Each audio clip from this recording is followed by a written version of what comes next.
think it's time na rin po talaga na i-open ang bagong chapter ng mga buhay namin.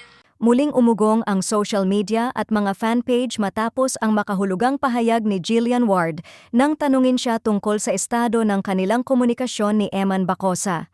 Sa simpleng pero punong kahulugang linya na, sabi nga po namin, I think it's time na po talaga na i-open ang bagong chapter ng buhay namin.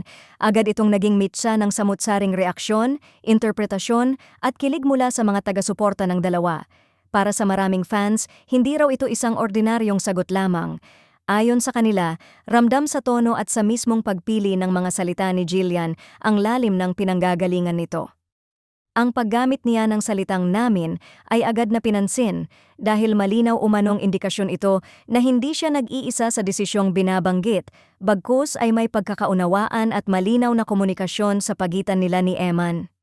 Kung dati tikom ang bibig at iwas sa kahit anong personal na detalye, ngayon ay mas bukas na si Jillian sa pag-amin na may mga bagay na talagang pinag-uusapan at pinagdadaanan sila ni Eman. Para sa marami, ang bagong chapter na tinutukoy ay maaaring simbolo ng mas matured, mas malinaw, at mas matatag na yugto ng kanilang relasyon. Ano man ang tunay nitong anyo.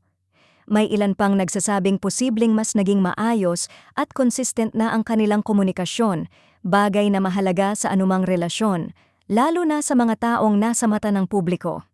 Samantala, may mga fans ding nagpahayag ng kanilang suporta at paghanga kay Jillian sa pagiging maingat ngunit tapat. Para sa kanila, hindi madaling magsalita ng ganito lalo na't alam mong bawat salita ay binibigyan ng kahulugan ng publiko. Kaya naman ang pahayag na ito ay tinitingnan bilang isang responsableng pag-amin, hindi tahasang kumpirmasyon, ngunit sapat para iparamdam na may direksyon at malinaw na intensyon.